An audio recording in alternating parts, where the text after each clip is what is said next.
Well, welcome to the Thriving Life podcast, podcast designed to help you navigate the challenges of life, leadership, and faith. We really want to help you not just survive, but thrive those challenges. Today, we're pivoting a little bit. We're kind of set aside what we normally had planned for today. And I'm not in the studio. I'm actually on a Zoom call with my good friend, Steve Carter, who's coming live from us from Chicago and in a Marriott. In a Marriott, yes, man. I flew out from Sky Harbor this morning. There was like 7 of us. Flew into O'Hare, and there was about 4 of us. And now I drove straight to a Marriott so I could be on a call with the one, the only, the legend, Joel Thomas. Yes, yeah, right. So listen, today we're pivoting to have a conversation about the obvious. I mean, today we're actually recording on Tuesday, what is now known as Blackout Tuesday, which will be wild. It'll be a forever known as, do you remember Blackout Tuesday? Today is an interesting day, and it's about listening and learning with all of the unrest and the protests and the outrage, really that's been sort of bubbling, but really George Floyd's death was a massive catalyst to this. And so I just want to start by saying this. Today is a day about listening and learning. We're going to talk a little bit about listening and learning. I just want to acknowledge we're 2 white dudes on a call. And I've got plenty of Black friends that I could have called, and plenty of, as does Steve. And I even thought about that, should I interview? And I'm going to do that. In fact, we're going to have those voices at a time. But from us today, who Steve's been investing a lot in our community as of recent, and more coming. We'll tell you more about that in some days, but days ahead. But today, it's just really important. We're not trying to inform or instruct anybody about anything. Today is just talking a little bit about who we're listening to, really as 2 white dudes who are trying to learn. Who are we listening to? What are we hearing? And what are we learning? And really the real reason I invited Steve is because he has a unique perspective from a number of reasons, but specifically last week on Saturday night, you went to downtown Phoenix for the protest that was happening here. And there was actually 2 of them, one in downtown Phoenix, and there was another one in Scottsdale that were very, very different. And I wanted you to tell us, the reason and you and I talked ahead of time, obviously, the reason you told me you went is because you were super curious. And that's one of the things I love about you is your curiosity. And I think we share that. And I wanted to learn from your experience. And when you told me a little bit about it, I thought, okay, just hold on to that. Let's have a conversation on the podcast. I want to be able to react to, and I want everybody to sort of hear your firsthand experience. I think there were a few other people from Mission who went, but I just want to hear sort of what were you hearing and what were you learning, and what did you take away from that experience? Yeah, no, it was a really, really remarkable experience. I think in moments where that I feel like we're kind of watching unfold every night. Doesn't matter which channel you're on, you're seeing it in some capacity.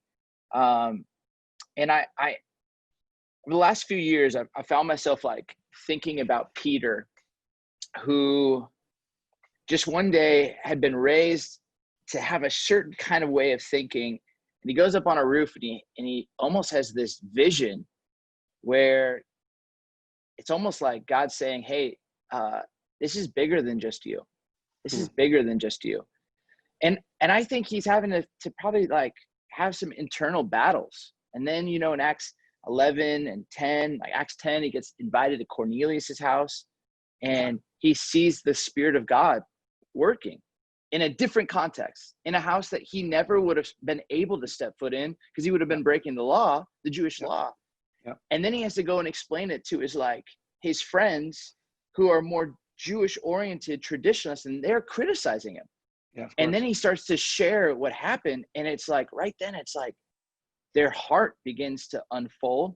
And he has this great line. And this is probably where the curiosity begins. He says this in Acts 11:17. So if God gave them the same gift he gave us who believed in the Lord Jesus Christ, who was I to think that I could stand in God's way? And that's, I think, probably something I've held on to for a few years. I never want to stand in God's way. Yeah. And so I Saturday, we were up in Sholo Arizona up north, just trying to get away from the heat. I was driving down and I just was like, you know what? I wonder if something's going on in the city today. And I just went on Twitter and I saw a couple people saying, hey, there's a gathering. And then I looked at the temperature. It was like, it's a 107. I'm like, that does not sound like fun at all. But I just felt that sense, that Acts 11:17, like, man, I feel like I need to learn. I feel like I need to listen to voices, and whether I subscribe or agree with everything, it doesn't matter. I just want to hear. And I just showed up, and I went by myself. I didn't, I'm still getting familiar with Phoenix. I feel like even going felt like more of like claiming this is where I live. This is my hometown. Yeah. This is my people, and we kind of started outside of City Hall, and there was a bullhorn available and anybody could get up, and I mean, there's a couple thousand people, and people just began to speak, and there were some who started rattling off names, starting from Michael Brown in 2014 and kind of continuing the many number of names. There were some who were really prophetic. You could see that there was a spiritual angle to it. There were some who just couldn't even speak. They just were crying. And, do you know who the organizers were, by the way? Who were I really don't. Okay. I was trying to find like actually who was actually taking ownership of it. There were multiple tweets, and but yeah, I have no idea. Hard to tell. But I had that sense of like, well, should I say something? And I was like, no, you're just gonna listen. You're just gonna listen. Mm. And the woman standing beside me was a single mom, a person of color. She just gets up, and because they're kind of handing like the bullhorn around, like, do you want to say something? And I'm like, no, I'll go for 45 minutes of sermon. That's how I'm trained to do. So I end up like kind of no, but this single mom who brought her 2 boys, and she just gave a sermon, and it was about fathers. It was about fear for her boys. It was about being a single mom. I mean, it was about God's heart. And in that, just with her words, you could feel this collective, like, like when in Romans, he's like, we don't know what to like actually pray. It's just the groaning. You just felt this collective. And I was really impressed, again, wildly different from what happened in Scottsdale, but the organizers kept saying, this will be peaceful. This will be peaceful. And we're going to keep walking. We're going to keep marching.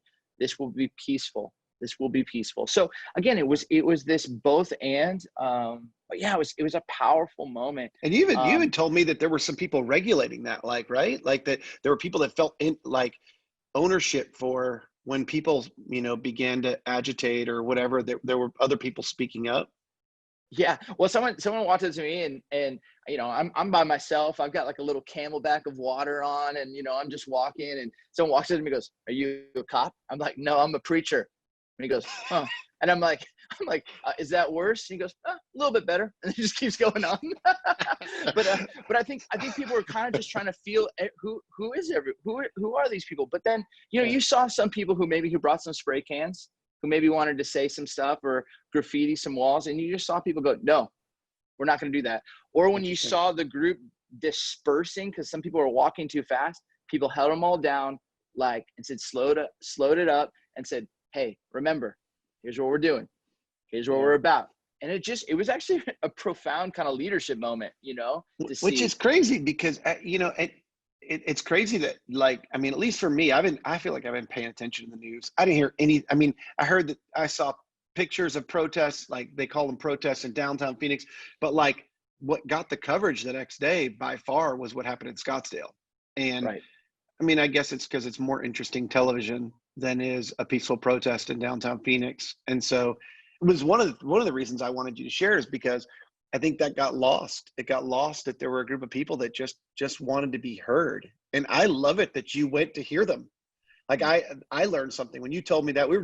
In fact, we weren't even really talking about this. You told me about that. I was thinking, gosh, I need to just even be more active in my hearing, like today. And I was sharing with you a little bit ago, today, the Blackout Tuesday, I think I hear a lot of people going, hey, look, this is not a day to check out. This isn't like a day to just, take a day off. And I'm just going to be totally honest. And like, I'm almost embarrassed to say this, but I feel like honesty is really important in these conversations. Like, I wanted to. Like, I've been watching this, and I've been scrolling, I've been hearing, and I just have some fatigue, I know that's a terrible thing to say. Like, that's almost offensive to people who are sort of victims, and not sort of victims, who are victims, who have been oppressed, like, to say that I'm fatigued. But I'm just being honest, like, it's been constant for, I don't know how many hours now, 100 and some hours. And I was tempted to check out and just go, it's Blackout Tuesday. I don't need to post anything. I don't need to really serve. Nobody else is really posting anything. It's like, it's a Sabbath, like, I almost felt myself justifying going like, hey, and then, like, I just had this thought of like, no, this is about listening. And I see a lot of people post that. And I specifically wrote that on my post, I'm listening and learning and praying. And like, I started thinking like, okay, so what's the best way to listen? And I genuinely thought about, you taking the effort in 107 degrees. And I don't know, you don't want me to glorify yours, but the truth is you're with your family and you're coming down. You could have just spent the evening with your family, and you decided to, strap on your Camelback at 177 degrees and go 107, probably felt like 177. It's a dry 107 heat. degrees. It's a dry heat. It's a dry heat. If you don't live in Phoenix, it's okay. So I that sort of challenged me, and I began thinking about the difference between passive and active listening and hearing. And like, what you did was very active. When we're passive and we listen, that means, we listen to the same channels, and we listen to the same social media feeds, and we listen to the same narratives that we hear over and over. And I'm not saying those narratives are bad. I'm not saying they're good. I don't know if they're good or bad. It's just, we don't learn anything new. And so I thought, okay, today is going to be about not me scrolling through and who do I know and what have I heard them post. It's going to be me trying to actively listen outside my circles.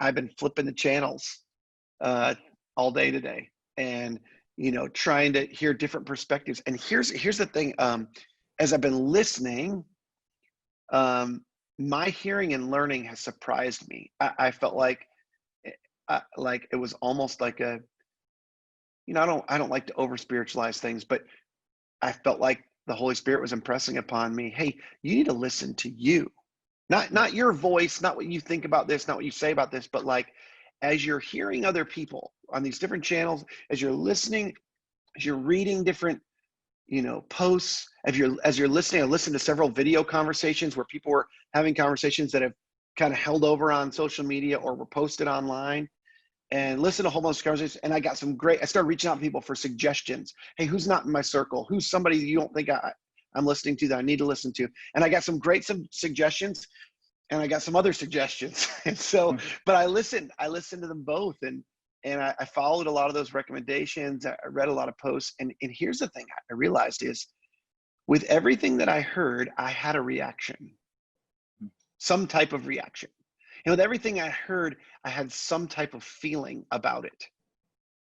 And I really felt like the Holy Spirit was impressing me upon, hey, you need to be listening and learning from what's happening inside of you. Like, why do you react the way you react? Why do you feel what you feel? I mean, before I can truly listen and learn, I think I have to quiet the voice inside of me that wants to speak over and wants to respond and wants to react. And it's like, I mean, I'm sure there's a lot of people who are listening who are much further ahead of me in this. But I've got a response and a reaction for everything. I've thought a lot about these things. When people say to me, my team says to me, now, Joel, I don't know if you have an opinion on this. I just start laughing. I'm like, I have an opinion about everything. It's like, and I just have found myself today going, I need to listen to what's happening inside of me so that I can make some sense of that, so that I can begin to quiet those voices and go, okay, Joel, I know what you think already. like, why don't you stop and listen to what some other people have to say, and whether you agree with them or not. It's like what you said at the beginning. It's like, as you were thinking about, going to this gathering, it was like, well, there's a bunch of people are going to stand up and talk, and there's a bunch of things that are going to get said. You know, it's not about whether you agree or disagree. It's about learning and hearing different voices and different perspectives, because those are real. Like, that's one of the Yeah. things I realized. It's like the way somebody feels, whether it's right or wrong, is the same way with my feelings. Whether they're right or wrong, it's how I feel. And it's my perspective, it's my view. And I don't know, for me, that's been the takeaway today. Is like, you know, I don't know. So how do you quiet the voice in you that wants to react? Because I know you're a leader. You respond the same way. You hear certain things and you're like, oh yeah, that's because of this, or no, I know what's behind that. And we wonder about, who's controlling this narrative, who's actually, is this propaganda, and especially with the media. Like, how do you handle that? Yeah, that's great. I mean, it was, I kept walking by one of the anchor journalists, who was covering, I think for NBC, at the Phoenix protests. And I just said, hey, keep telling them that it's peaceful. And he's like, I promise I am. I promise I am. I kept walking up to him and just, hey, remember, it's been peaceful. He's like, I know, I've been telling him. I ended up giving him a Gatorade, that I had brought, but I think that doesn't sell. You know what I Right. mean? What Right. sells is the drama, the friction, Yeah. the tension. And so it's kind of like on ESPN, when we see a strong safety lead with his head and just obliterate a wide receiver coming over the middle, and everyone hates it but loves it, Yep. and you shouldn't Yep. love it, but you hate it. And that's what Yep. ESPN plays over Yep. and over They again, show it over and over again. Yeah. which teaches little kids that's how Yep. you get on ESPN. And Yep. so I think in this, having to step back and go, okay, Jesus came in the fullness of grace and truth. And I often felt like at times when there were topics that were really, really kind of, we shouldn't talk about, or we shouldn't really engage with, it made me always question, well, how deep does my anchor and my trust in God's truth go? And what I found is the deeper the Mm, truth goes, the farther the grace can go. And what I mm, mean by grace, I don't just mean like, oh, it's okay what you do. I just mean in the sense of, I am giving you space to kind of yeah. become curious and listen and learn, Yeah. and realize like, okay, what do I need to take away, or how does this help inform, man, Yeah. what Jesus was about, or man, how do I actually try and help you see what true grace and peace is all about. And I think in the midst of it, I have to, just like you, I really resonate. I have to check my heart many times and just say, I got to put my phone down. Yeah. I got to put that down. Or Yeah. I am feeling so fired up about something, and I feel like my thumbs want to start mouthing off, and I just go, it's not, no, no. And I think I have to ask myself, why is that? Mm, And then what good am I actually going to do? And I think one of the parts of Blackout Tuesday is that posture of not centering myself and my voice as like on the front lines, but helping amplify somebody else's voice, that I go, yeah. Yeah. you need to know this woman, you need to Yeah. know this guy. And just having that posture, which again, as leaders, we're not always accustomed to. And so Right. it's actually really, really good, because I think Philippians 2, value others above yourselves. Like we both love that. That's our heart. But I think we've always been looked to give an answer. That's right. And now you're like, okay, I'm actually, I might have thoughts, but I don't know if they're all formed yet. And I feel like somebody's been living with this longer, and I'll say this, like, I'll remember, I think it was March 4th, 1991. I have a photographic memory, but I'm not that good. But like on March 3rd, that night in Southern California, where I lived, some guy caught on a grainy camera the story of Rodney King. And I remember my dad waking me up early the next morning, and he's like, you got to see this. And I was in Mm, sixth grade. And I just watched it. And my mom worked for the probation department. So like, Wow. all of the jails and the court system and the cops, I mean, those were the good guys, and Yeah. so I Yeah. didn't know what to do. And my dad just said, Yeah. they're saying he was high, they're saying he was speeding, and what happened is not right. And there is something more going on. And that was it. And I think what hit me this week, Joel, was that I've got a 6th grade son Wow. who walked into the living room as we were watching the news and said, "What's going on?" And I remembered thinking, oh my goodness, it like hit me like as a 6th Yeah. grader, my Wow. dad. And I just kept trying to think like, wow, like in 29 years, how far have we come? And you probably, I imagine people, when the riots happened, those that lived in 68 were going, maybe now it's going to change. Yeah. Yeah. Or maybe in 68, the people who lived in Tulsa, in 1920 were like, maybe it's going to change. And I think all of it is just trying to get accustomed to, gosh, like this has been part of the story, and I've been sheltered from the full weight of the grief and the trauma. And how do I begin to kind of listen in? So it's just getting that curious. Well, and it's interesting. One interview I listened to yesterday, it struck me. One of the guys said, he said he feels like one of the biggest issues has been that we've replaced real conversations where people say stupid things and they say the wrong thing, and they say things that either are not founded, or they're not true, or they're deeply flawed. But when you don't have the conversation, there's no way for somebody to say, hey, wait a minute, like, let me ask you about that, or and so we replace that with, sound bites, comments, and clicks.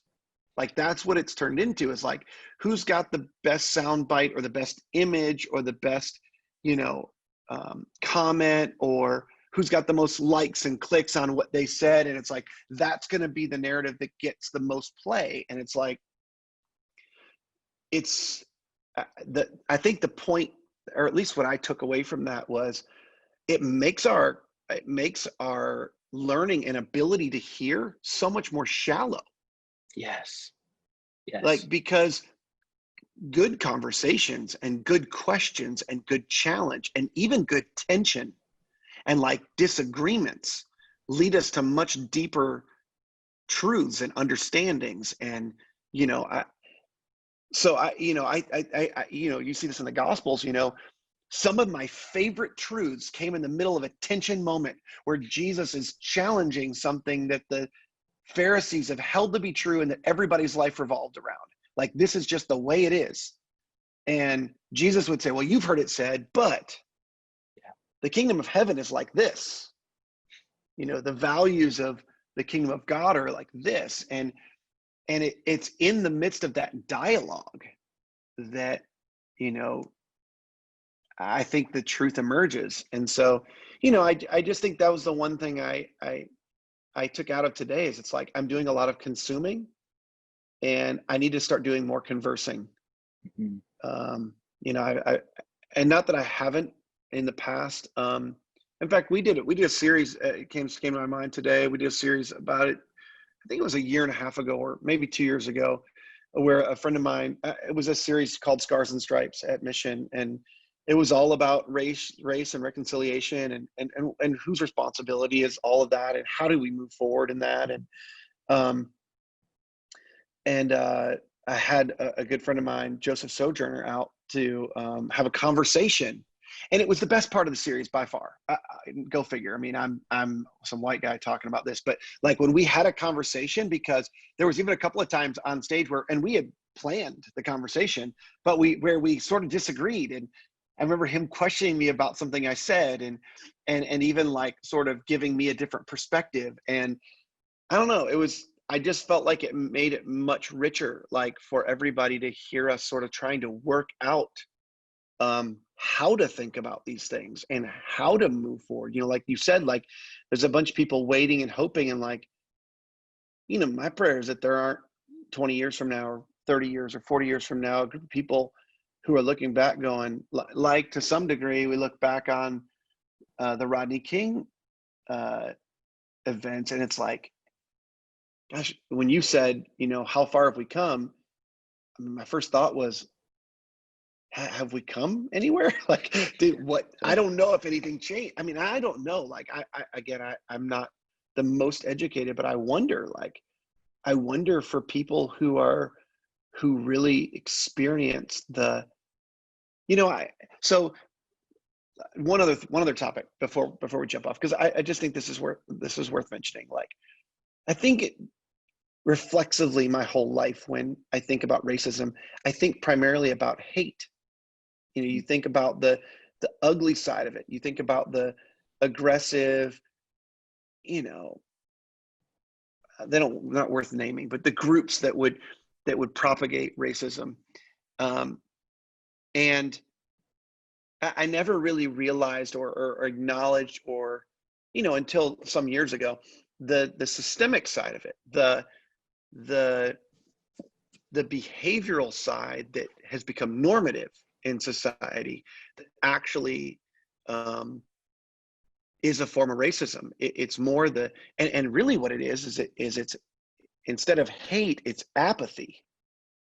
It's that, and I'm going to pitch it to you on this. It's I don't know what to do. Like, I don't feel like I'm a racist. I don't feel like I hate. I don't feel like I'm against. You know, there's the quote of, I have black friends, which I've had lots of great conversations with my black friends about that. But you know, there's that, and yet at the same time, it's felt like, and I'll just say for me, I'm not speaking about anybody else, but as I reflect on it, it feels almost as if I'm trying to excuse myself from believing that I could be a part of the solution, because I think, well, I don't know what to do, and I'm not really contributing to this, and I didn't really start it, and I didn't really do all that stuff back then. And so, I mean, and that's really apathy. And so that's why I get to the active listening and the active learning. And my next step is instead of just consuming, now it's conversing about some of the things that I am hearing, and trying to learn more what's behind those perspectives, whether they're good or bad, whether I agree with them or not. And I love your boat analogy, because I'm not afraid. My anchor is set very deep. I don't have to be afraid that I'm going to get ripped off my mooring, regardless of what I run into, regardless of what I hear, regardless of what I'm told, because I feel like I do have a solid anchor. I don't know. Does that make sense? Yeah, man, 100. I mean, that makes total sense. I think one of the pieces for me that has, I think, kind of rocked me, you know, over the last, 5-10 years, is thinking about privilege. How, if we were all headed to, Malibu Beach, right? That's like the goal, to get as close to the water to build a home. Are you free this weekend? Yeah, I'm thinking that sounds good. Let's go. I think where I was raised and where I was given as like a starting point was I started 15 minutes to Malibu than a lot of other people. Now, that doesn't mean anything about me is wrong. I didn't plan that. I didn't ask for that. Sure. That's a gift. That's a blessing. Yeah. But now it's also a responsibility. In Spider-Man theology, with great power comes great responsibility. Yeah. And I think me being aware of that, but also with that, I have learned some things innately: how to center a story and put myself at the front, how to navigate this situation, I learned some things that now I'm realizing, oh, that was like via osmosis. That wouldn't be inherently racist, Right. but I wasn't aware of how to bring people with me. And I wasn't able, I wasn't, I went along with things that I benefited in that I didn't necessarily go, wait, what about, or could we look at this a different way? That I think in the last few years I've been awakened to. I don't have all the answers. Like Yeah. I feel like I'm learning more than ever, just like all of us, and learning from a wide swatch of like people, like people I like totally agree with, people I'm like, man, I've never even seen it that way, but I'm just trying to listen. And like you said, the anchor goes deep. But I think for me, I'm just having to come to grips to go, wow, like in a lot of ways I got lucky. Yeah. And how do I, how, like, and I think so much of this too, man, like,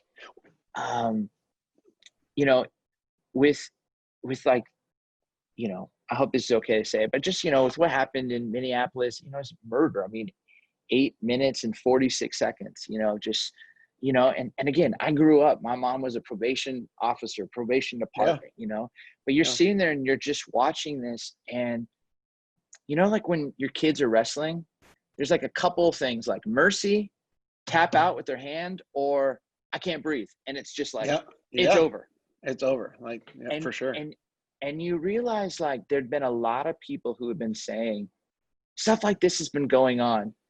And I think part of it was like, I didn't know how to like listen to it when I knew good officers or when I knew good business leaders or good past. I didn't know how to make sense because I think I was raised in Star Wars theology. It's either all good or all bad. Yeah. And recognizing, no, there's things where there is systemic Yeah. racism, or there is injustice, or there is evil. It doesn't make everybody evil, but Right. like now what our job is to, like in Jesus language, you got to root out that leaven. And I think that's what I'm trying to learn. Well, how do you now do that? Well, and it's hard because it's like, we all want to be judge and jury about what the leaven is. And it's like, Right. that's one of the hard parts is like, well, what if we disagree on that? And it's like, well, that's why we gotta have conversations, It's funny when you just mentioned all that, there were two things that ran through my head. One, I mean, praise God that the guy's been indicted. He's been arrested. He's been indicted. Like, I don't know if it's going to be third degree murder. It's going to be first degree murder. I mean, there's still some debate. I mean, anyway, and who knows what's going to happen with the other police officers? But like, there's part of me that goes, that's where the nobody's talking about that part. Like, and like, there's part of me that goes like, I think one of the really important things in these circumstances is that justice really is served, that this guy gets a fair trial, but that the evidence that we have is seen because it's incriminating. And that, I'm not a big fan of like making examples out of people, but I am a big fan of like, let's get as close to what feels like, justice being served. And who knows if that will happen, but gosh, I mean, I think that's what we all should be praying for. That's an important step to us being able to have conversations. That's why I bring it up. Yeah. Because if it doesn't happen, like that just creates much greater tension, and it puts the debate on the wrong issue, on the wrong, on a guy who shouldn't have been wearing the badge in a circumstance that was just horrific. I might say something, this is where we're all going to say some things that are wrong, but like, I think things like that happen a lot. I think that's one of the extreme cases. And so it's like, even if we stopped all of those, like that doesn't solve the problem. Like that's where I get, I'm for justice for George Floyd and his family for sure. 1,000%. That has to happen. But like, this issue is so much bigger and more complex that there's so many more people that the knee on their neck is every day, and it's in different ways, and it's not that extreme, and it's just solving that issue is that problem, or addressing that's not going to fix this. I think that's one of the things that I'm hearing and learning. I'm going to leave you. We're going to stop with this. I'm going to tell this quick story, and this is going to be attention. When you were talking about Malibu, you gave that illustration of Malibu. It took me back to, I don't want to get anybody in trouble. So I have a friend of our family who is a general manager at a prominent, I'll just say, the best theme park in the world.